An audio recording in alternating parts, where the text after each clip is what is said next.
Hello friends, welcome to அரிசி சமையல். இன்றைக்கி நம்ம வீடியோவில் அவல் வச்சு ஒரு ஸ்நாக்ஸ் பண்ணிக்கலாம்.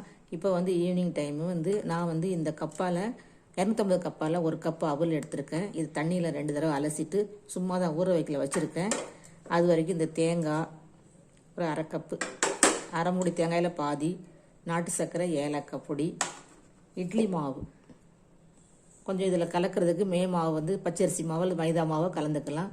இப்போ நம்ம இந்த அவல், இந்த சர்க்கரை, இந்த வெல்லம் எல்லாத்தையும் கலந்துக்கலாம்.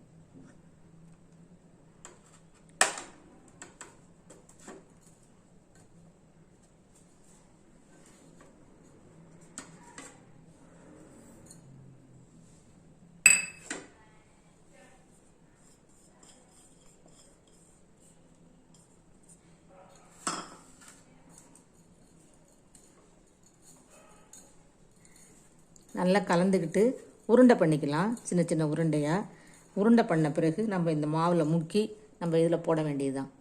இப்போ நம்ம நல்லா பிசைஞ்சிட்டு உருண்டை பண்ணிக்கலாம். நம்ம இந்த அவல், வெல்லம், தேங்காய், ஏலக்காயெல்லாம் போட்டிருக்கோம், கொஞ்சம் உப்பும் போட்டிருக்கோம். இந்த உருண்டையை நல்லா உருண்டை பண்ண வருது. சின்ன சின்ன உருண்டையாக பண்ணி ஒரு தட்டில் வச்சுப்போம். அதுக்கப்புறம் இந்த இட்லி மாவில் இந்த மாவை முக்கி நம்ம போட்டு எடுக்கிறது தான் இது. ஒரு அவல் வச்சு சீக்கிரம் இப்படியே சாப்பிட்டா கூட ரொம்ப டேஸ்ட்டாக இருக்குது. இன்னும் வெள்ளெல்லாம் கலந்துருக்கோம். சின்ன பசங்களுக்கு நாங்கள் எங்கள் வீட்டில் எப்படியா செஞ்சு கொடுப்போம். சாயங்காலம் ஸ்கூல் விட்டு வரும்போது இந்த உருண்டையே போட்டு கொடுத்துருவோம். அதுவே அவங்களுக்கு பிடிச்சிருக்கும். இல்லை தண்ணியில் ஊற வச்சு பால் கொஞ்சம் ஊற்றி வெல்லம் இதெல்லாம் போட்டால் கூட ஸ்பூன் வச்சு சாப்பிட்ருவாங்க. இப்போ நம்ம இந்த உருண்டையை பண்ணிக்கலாம். இது ரொம்ப ஈஸி. வீட்டில் அவல் இருக்கும், வெல்லம் இருக்கும். நீங்கள் நிறைய இதுக்கு எண்ணெயெல்லாம் தேவையில்லை. இட்லி மாவு இல்லைன்னா கூட மைதா மாவு, பச்சரிசி மாவு கூட கலந்துக்கலாம். நான் உருண்டையெல்லாம் பண்ணிட்டேன் ஃப்ரெண்ட்ஸ். இப்போ இட்லி மாவில் 2 ஸ்பூன் பச்சரிசி மாவு போட்டிருக்கேன். கொஞ்சம் ஒரு 1/4 டம்ளர் தண்ணி விட்டு கலந்துருக்கேன். ஒரு இட்லி மாவுக்கும் கொஞ்சம் தோசை வைக்க நடுவில் உள்ள பதத்தில் வச்சுக்கோங்க. நான் ஒரு பணியாரக்கல்லை வச்சுருக்கேன். இப்போ எண்ணெய் கொஞ்சம் ஊற்றிருக்கேன். இப்போ கொஞ்சம் நெய் ஊற்றிக்கிறேன், கொஞ்சம் கொஞ்சமாக.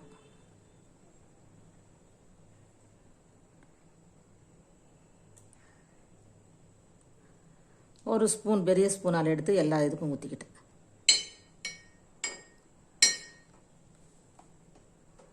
அவ்வளோதான். இப்போ நம்ம ரொம்ப நெய்யும் தேவையில்லை. இப்போ நம்ம ஒரு உருண்டையாக இந்த மாவில் போட்டு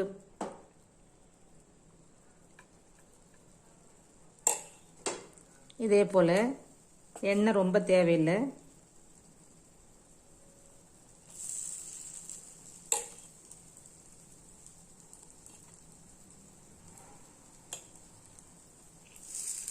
எல்லா குழிக்கும் ஊற்றிக்கும் அது மாதிரி. இப்போ ஊற்றியாச்சு. மூடியெல்லாம் வைக்க வேணாம். அப்படி திருப்பி விட்டுக்கலாம். இப்போ நம்ம திருப்பிக்கலாம்.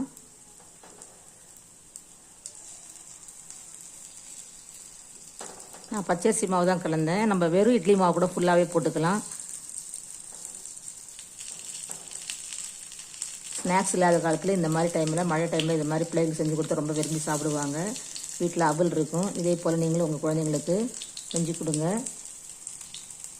எண்ணெயில் பொரிச்சு எடுக்காமல் இது ஒரு ஈஸியான சுசிய மாதிரி தான். நீங்களும் இது ரொம்ப ஈஸியாக செய்யலாம். பாருங்கள், எல்லாம் வெந்துடுச்சு. ஈஸியாக பாருங்கள், ரொம்ப ரொம்ப ஈஸி, ரொம்ப டேஸ்ட்டாக இருக்குது. சுலபமாக செஞ்சிடலாம்.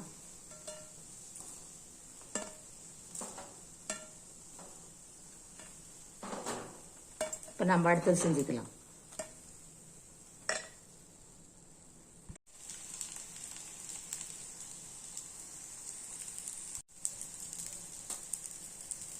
அவல் இருந்தால் போதும், ஈஸியாக ஒரு ஸ்நாக்ஸ் செஞ்சுக்கலாம். ஈவினிங் பிள்ளைங்களுக்கு அழகாக ரொம்ப டேஸ்ட்டாக இருக்கும். ரொம்ப சிம்பிளான ஸ்நாக்ஸ் இது. வாங்க செஞ்சுக்கலாம்.